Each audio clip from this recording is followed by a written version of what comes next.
수요예배에 참여하신 여러분 환영하고 축복합니다. 오늘도 주시는 말씀 가슴에 새기고 또 새롭게 또 깨달으시고 많은 은혜 받으시는 여러분 다 되시기를 바랍니다.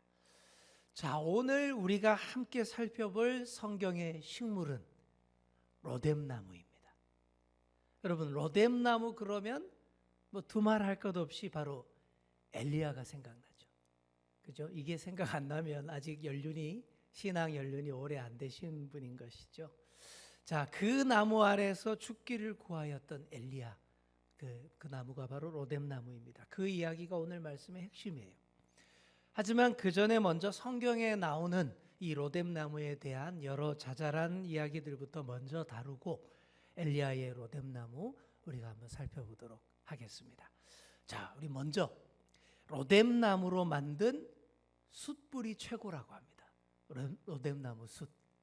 성경에 그런 표현이 나와요. 시편에 혀와 관련해서 이런 얘기가 나옵니다. 너 속이는 혀여, 무엇을 내게 주며 무엇을 내게 더할꼬. 장사의 날카로운 화살과 로뎀나무 숯불이리로다. 자, 이 구절은요, 우리의 언어 사용, 우리의 혀에 대한 그런 이야기인데 바로 여기에 로뎀나무가 나와요. 속이는 혀를 로뎀나무 숯불로 비유하고 있습니다. 자, 우리의 이 혀가 새치밖에 안 되지만 이 혀를 잘못 놀렸을 때 어떻게 돼요? 나도 힘들어지고 주변 사람들에게도 큰 상처를 주게 됩니다. 그런데 속이는 혀를 왜 로뎀나무 숯불로 비유했을까요? 우리는 이게 이해할 수가 없죠. 근데 유대 문화에서만 이해할 수 있는 이 표현입니다. 자, 이스라엘 광야의 날씨를 경험하지 못한 우리나라 사람들은 그 극심한 일교차를 상상도 못해요. 대충 많이 들어서 알고는 있지만 몸으로 체감하지 못해요. 낮에는 뜨거운 태양 때문에 숨쉬기조차 어렵고 밤에는 반대로 극심한 추위에 떨어야 하는 것이 이 광야의 날씨입니다.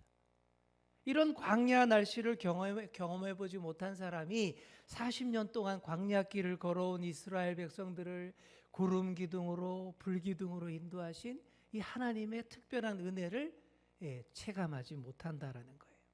자, 만약에 하나님이 반대로 해가지고 낮에 불 기둥을 보내시고 밤에 구름 기둥을 보냈다면 이스라엘 백성들은 며칠 못 가서 다 죽었을 거예요.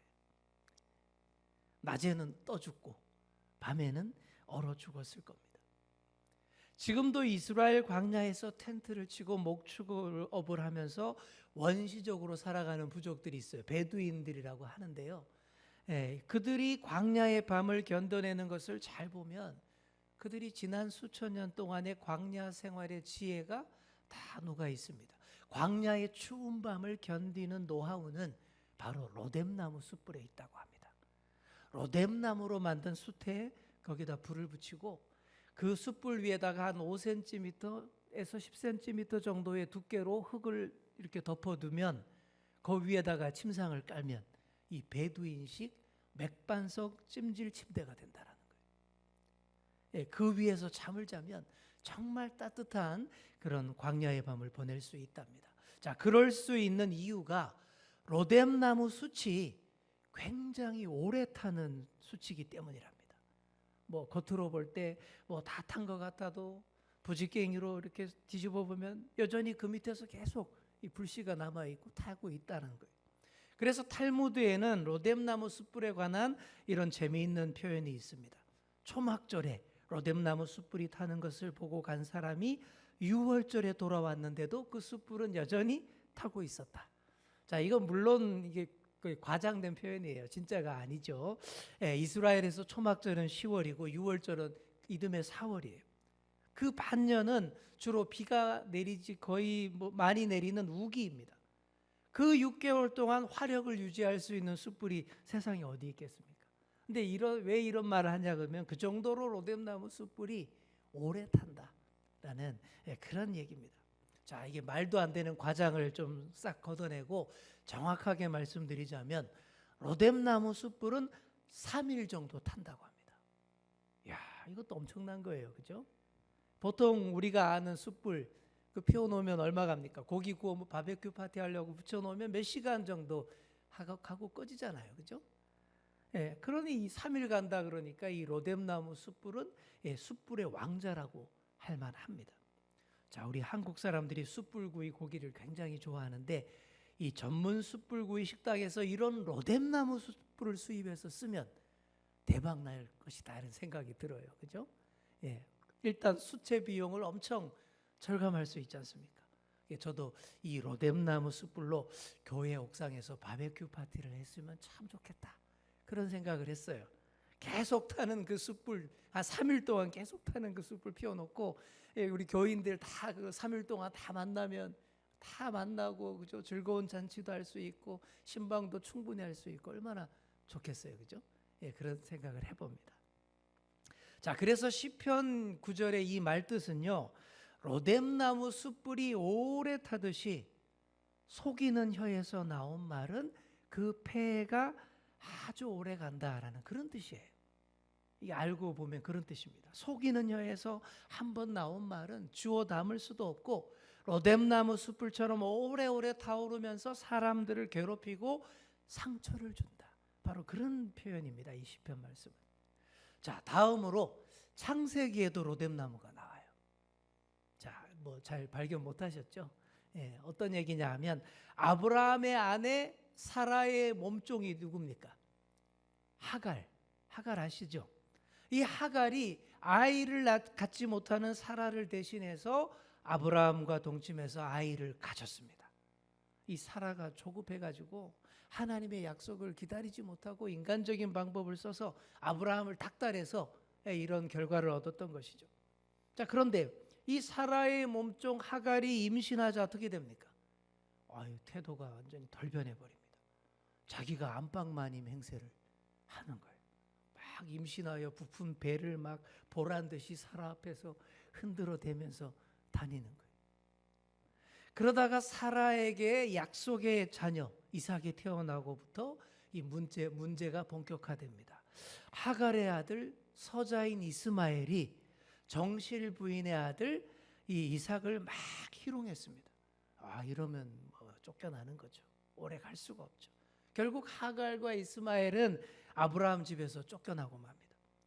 그래서 브엘세바에서 쫓겨난 하갈과 이스마엘 이 모자가 뜨거운 햇볕이 내리쬐는 광야길을 걷게 되는데 오래 가서 물이 떨어지고요. 곧 죽을 지경에 이르렀습니다. 하갈이 이스라엘 남단의 네게브 사막을 방황하다가 어린 이스마엘을 관목 덤불 아래에 두고 통곡하는 장면이 창세기에 나옵니다. 자, 보시면 이렇게 말하고 있어요. 창세기 21장 14절에서 16절. 아이를 데리고 가게 하니 하갈이 나가서 브엘세바 광야에서 방황하더니 가죽부대에 물이 떨어진지라. 그 자식을 관목 덤불 아래에 두고 이르되 아이가 죽는 것을 참아 보지 못하겠다 하고 화살 한바탕 거리 떨어져 마주 앉아 바라보며 소리내어 우니. 자, 여기 중간에 보시면 관목 덤불이 나오죠. 이 관목 덤불로 번역된 나무가 바로 로뎀나무인 거예요. 이렇게 번역이 되어 있는데 이게 로뎀나무예요. 광야에서 살아갈 아무 능력도 없이 방황하는 이 비참한 상황일 때 바로 그럴 때 반드시 배경으로 등장하는 나무가 로뎀나무인 거예요. 하갈이 그렇게 된 것은 자업자득입니다. 주인의 특별한 은혜를 입었는데 감사할 줄 모르고 감히 넘볼 수 없는 자리를 넘보면서 교만했습니다. 자기 신분을 잊고 스스로 주인 행세를 했어요. 이게 벌 받는 거죠. 하지만 하갈이 로뎀나무 아래라는 비참한 상황에서 울부짖었을 때 하나님께서는 그런 하갈도 만나주시고 그런 이스마엘도 만나주시고 살 길을 열어주십니다. 그리고 그의 후손에 대한 축복도 약속하셨습니다. 자, 이렇게 돼 있죠. 하갈아 무슨 일이냐 두려워하지 말라. 하나님이 저기 있는 아이의 소리를 들으셨나니 일어나 아이를 일으켜 내 손으로 붙들라. 그가 큰 민족을 이루게 하리라 하시니라. 하나님이 하갈의 눈을 밝히셨으므로 샘물을 보고 가서 가죽 부대에 물을 채워다가 그 아이에게 마시게 하였더라. 자, 이렇게 하갈과 이스마엘, 보수적인 교회와 기독교인들이 철저하게 배척하고 미워하는 이들도 우리 하나님은요 로뎀나무에서 만나 주셨고 회복시켜 주셨습니다. 지켜 주셨어요. 이렇게 로뎀나무는 절박함 가운데에서 하나님을 만나는 장소라고 할 수 있는 거예요. 자, 욥기에서도 로뎀나무를 볼 수 있습니다. 하나님을 잘 섬기고 많은 축복을 누렸던 욥 잘 아시잖아요. 그죠? 근데 이 욥이 사탄의 그런 참소로 인해서 가족과 모든 부귀영화를 하루아침에 다 잃고 맙니다. 그래서 욥이 어떻게 됐습니까? 자신의 비참한 신세를 한탄하면서 날마다 앉아서 애처롭게 앉아있죠. 그리고 이렇게 슬픈 노래를 불렀습니다. 욥기 30장 4절. 떨기나무 가운데에서 짠 나무를 꺾으며 뱃살이 뿌리로 먹을거리를 삼느니라. 자, 여기서 보시면 짠나물이라는 게 나오죠. 이 짠나물로 번역된 나무는 광야에서 볼 수 있는 소금나무를 말하는 것이랍니다. 이 소금나무는 이름처럼 잎사귀가 아주 짜대요. 그래서 광야에 사는 동물들이 이 나무 잎사귀를 따먹으면서 생명 유지에 꼭 필요한 염분을 공급받는다고 합니다. 자, 하지만 이 소금나무는 사람이 먹을 만한 게 아니에요. 또 뭐가 나오죠? 여기 대쌀이 뿌리라는 게 나오죠. 여러분, 이게 바로 로뎀나무입니다. 로뎀나무의 별칭이 대쌀이에요. 대쌀이. 생긴 모양이 빗자루 같다고 해서 로뎀나무를 다르게 부르는 별칭이 대쌀이입니다. 자, 대쌀이 뿌리 역시도 도저히 먹을 수 없는 거예요.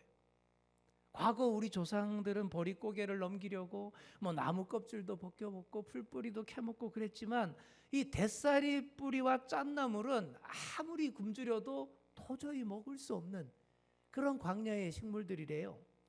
그러니까 이 구절은 무슨 얘기입니까? 욥이 처한 상황이 이렇게 비참하다라는 거예요. 사람이 먹을 수 없는 그 짠나물과 대쌀이 뿌리를 캐먹으면서 겨우 연명하고 있다. 이게 욥의 비참한 처지라는 거예요. 자, 지금까지 로뎀나무가 나오는 구약의 여러 본문들을 말씀드렸는데 여러분 어떻습니까? 좀 좋은 이미지인가요? 별로 좋은 이미지 아니죠, 그렇죠? 사실이 그렇습니다. 유대인들에게 로뎀나무는 결코 좋은 이미지가 아니에요.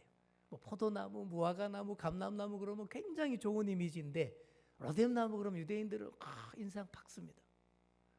우리가 생각하는 로뎀나무는 어때요? 우리 한국인들이 생각하는 로뎀나무는 오아시스의 멋진 나무 이런 거 생각하잖아요. 그죠? 완벽한 쉼터의 이미지입니다. 그래서 그런 이름으로 된 교회들도 많고요. 우리 그 기독교 상담소나 수련원, 카페, 쉼터 이름들이 로뎀나무가 되게 많아요. 그런 이름으로 된 쉼터, 카페를 보면요, 우리 한국 사람은 다 좋은 이름이라고 그렇게 느끼잖아요. 그런데 정통 유대인들이 와서 그런 교회나 쉼터를 보면 기가 막혀합니다. 전혀 안 어울린다는 그런 얘기인 거죠. 자, 어느 곽시성을 가진 한국인 의사가 미국 병원에 가서 일하게 됐습니다. 그래서 미국인 친구에게 자기 명함을 주면서 자기 소개를 이렇게 했습니다. I am Dr. 곽. 뭔 얘기예요? 나는 곽시성을 가진 의사다 이런 말이죠. 그죠? 그랬더니 미국인들이 막 웃더랍니다. 왜 그러냐라고 했더니 우리에게 닥터 곽은 곽시성을 가진 의사가 맞는데 미국인들에게는 그렇게 들린대요. 영어로는 나는 돌팔이 의사입니다. 이게 닥터 곽이래요. 자, 제가 고등학교 다닐 때 그 자니윤 쇼라는 게 TV 프로그램이 있었어요. 예능 프로그램. 우리 좀 아시는 분들이 있으시죠? 거기에 어느 날 보니까 프랑스 국민 여배우 소피 마르소가 출연을 했어요. 그래서 다 막 대단한 여배우가 나왔으니까 열심히 봤는데 토크쇼를 진행하는데 이 자니윤 씨가 이 소피 마르소라는 이름이 한국식으로 발음하면 좀 그렇다라고 이렇게 발음을 했습니다. 소피 마렵소. 그랬더니 무슨 말인지는 몰라도 이 소피 마르소가 대충 눈치를 채고 굉장히 언짢아하는 그런 인상을 봤던 기억이 있습니다. 자, 이처럼 로뎀나무라는 이름은 전혀 좋게 들리는 이름이 아닌 거예요. 한마디로 유대인들에게 로뎀나무는 시궁창을 뜻합니다. 진짜 그래요. 자, 사진으로 보겠습니다. 이게 로뎀나무의 실체예요. 보시다시피 로뎀나무는 아름답고 멋지고 우아한 그런 나무가 전혀 아닙니다. 관목 덤불로 번역되던 보잘것없던 나무, 광야에서 자라는 나무답게 참 없어 보이고 초췌해 보이는 그런 나무입니다. 우리가 생각하는 그런 나무가 아니에요. 어느 미술을 전공한 사모님이 주일학교 교재를 만들려고 로뎀나무 밑에서 죽기를 간구한 엘리야라는 주제로 그림을 그렸는데 로뎀나무를 본 적이 없어가지고 당연히 나무가 크고 막 잎사귀도 막 울창하고 무성해서 넓은 그늘을 제공하는 그런 나무라고 생각을 해서 우리나라의 느티나무로 그렸대요. 그렇게 그려놨는데 세월이 흐른 후에 그분이 이스라엘 성지 순례를 가서 로뎀나무를 직접 보고는 굉장히 허탈해했다. 내가 전혀 정반대로 그림을 그렸었구나. 어린 주일학교 교재를 엉뚱하게 만들었구나. 그렇게 했다는 얘기 들었습니다. 자, 이렇듯 로뎀나무는 광야 같은 인생길의 가장 비참한 상황을 상징하는 나무예요. 아무것도 없는 황량한 광야에서 지치고 쓰러져 갈 때 그 뒷배경이 되는 바로 이런 나무입니다. 이런 나무, 로뎀나무 밑으로 길을 쓰고 기어든 한 남자가 바로 선지자 엘리야였습니다.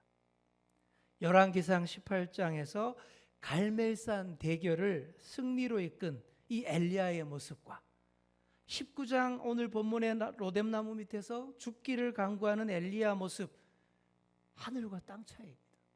이렇게 달라졌어요. 엘리야는 불로서 응답하시며 친히 자신이 여호와인 것을 드러내신 하나님의 놀라운 역사를 갈멜산에서 다 봤습니다. 그러나 아무런 변화가 없는 이스라엘 백성들을 보면서 깊은 절망과 우울증에 빠진 거예요. 그 놀라운 역사를 다 보여줬는데도 현실의 변화는 나타나지 않으니 절망한 겁니다. 엎친 데 덮친 격으로 바알 선지자들을 죽인 것을 보복하려고 이 왕후 이세벨이 자신의 목숨을 노린다라는 그런 소식까지 듣게 됐습니다. 엘리야는 이스라엘 최남단에 있는 브엘세바까지 정신없이 도망쳤습니다. 그러니까 지중해 저 북쪽 해변에 위치한 갈멜산에서부터 이 최남단 브엘세바까지 이 이스라엘의 남쪽 경계 지역까지 쉼없이 달려왔다라는 거예요. 말 그대로 비 오는 날 먼지나게 달려서 도망갔다라는 얘기입니다. 인간이 견딜 수 있는 최저 강우량선이 지나는 그 브엘세바에 데리고 있던 사환을 딱 남겨두고 자기 혼자 광야로 하룻길을 더 들어갔습니다. 그때 엘리야의 심정은 정말로 죽고자 하는 것이었습니다. 그래서 4절에 보시면 자기 자신은 광야로 들어가 하룻길쯤 가서 한 로뎀나무 아래에 앉아서 자기가 죽기를 원하여 이르되 여호와여 넉넉하오니 지금 내 생명을 거두시옵소서. 나는 내 조상들보다 낫지 못하니이다 하고. 자, 너무 괴롭고 힘들어서 완전히 다운되어서 그냥 죽고 싶다라는 거예요. 엄청난 큰 승리의 역사를 얼마 전에 이루어냈던 사람, 그렇게 담대하며 용맹스러웠던 엘리야가 하루아침에 왜 이렇게 탈진해 버렸습니까? 이렇게 된 원인이 뭐겠습니까? 눈에 보여지는 형편, 보이는 상황, 겪고 있는 사건 자체에만 초점을 맞췄기 때문입니다. 눈에 보는 대로만 해석하며 느끼는 대로 판단했기 때문에 왕후 이세벨의 위협이 액면 그대로 큰 위협으로 느껴졌던 거예요. 이전 갈멜산 대결에서 엘리야는 어땠습니까? 바알과 아세라 선지자 850명을 상대로 혼자 850대 1로 겨루어서 크게 이겼지 않습니까? 그때는 어떻게 그랬습니까? 그때는 눈에 보이는 상황만 본 것이 아니라 그 너머에 있는 하나님께 시선을 두었기 때문에, 하나님의 말씀을 신뢰했기 때문입니다. 그러니 믿음의 용기를 발휘해서 크게 이길 수 있었던 거예요. 그런데 그렇게 크게 이겨놓고는 한순간에 탈진한 겁니다. 왜요? 이 시선을 놓쳐버렸기 때문에. 당장 눈에 보이는 상황만 바라보다 보니 금방 낙심과 불안에 짓눌려 버린 것입니다. 그래서 엘리야가 찾아든 로뎀나무는 처참하기 이를 데 없었습니다. 이스라엘 광야에서 자라는 로뎀나무 아래서 뜨거운 햇빛을 피한다라는 것은 이 정말 가장 비참한 신세를 상징하는 거예요. 아까도 얘기했지만 이 로뎀 나무는 빗자루같이 뻗어 있어서 그늘이 별로 만들어지지 않는 나무예요. 그런데도 굳이 그런 나무 아래 비집고 들어가서 그런 그늘에서나마 좀 햇빛을 피해 보려고 머리를 들이밀고 있다라는 것은 정말 처참하고 비참한 모습을 상징하는 그런 모습인 거예요. 엘리야가 그런 로뎀 나무 아래 앉아서 죽기 딱 좋은 날이구나 그러고 있었다라는 거예요. 그리고 뭐 잠을 청한다라는 거죠. 자, 그런데 완전히 탈진한 엘리야, 더 살고 싶은 의욕도 없는 엘리야를 우리 하나님께서 만나 주시고 위로해 주시고 뜨거운 사랑으로 회복시켜 주신 줄 믿습니다. 철저하게 낮아지고 더 낮아질 곳이 없게까지 되었을 때, 가장 비참해졌을 때, 바로 그때 그 로뎀 나무에 하나님이 찾아오신 거예요. 열정도 의욕도 상실한 채 그저 죽기만 바라는 엘리야를 우리 하나님이 탓하시지 않았습니다. 오히려 천사를 통해서 음식물을 공급해 주시면서 기운을 차릴 수 있도록 충분히 쉴 수 있는 쉼터가 되게 해 주셨습니다.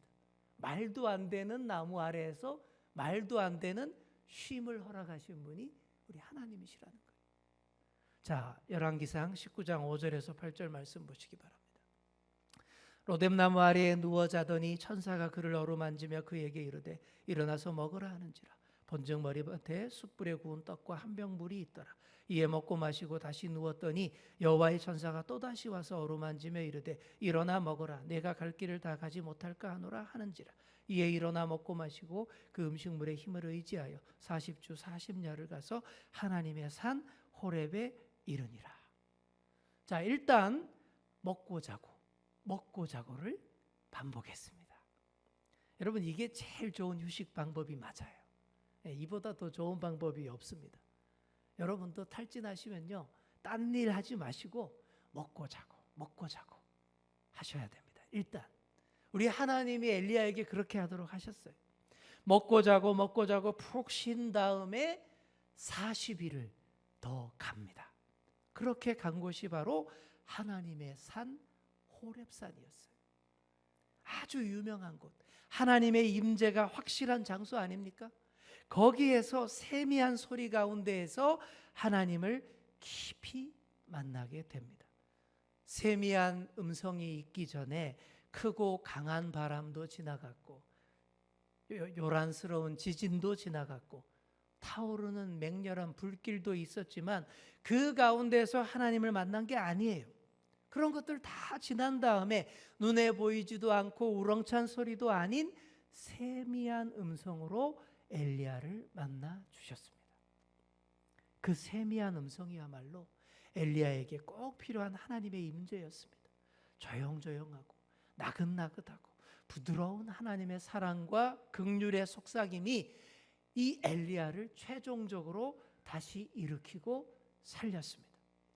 갈멜산 대결 같은 엄청나고 스케일이 큰 기적, 표적의 시대를 지나서 이제는 세미한 하나님의 음성에 귀 기울이고 오로지 하나님의 말씀으로 모든 역사가 이루어지는 이 대전환의 시대가 펼쳐진 거예요. 이게 아주 중요한 이게 전환기라고 터닝 포인트라고 많은 신학자들이 얘기를 합니다. 이전에는 뭐 홍해가 갈라지고 그죠? 불이 막 떨어지고 막 그런 것들을 주로 많이 얘기했잖아요. 근데 이후로는 세미한 음성이 주류를 이룹니다. 엘리야가 그 주인공이 된 것이죠.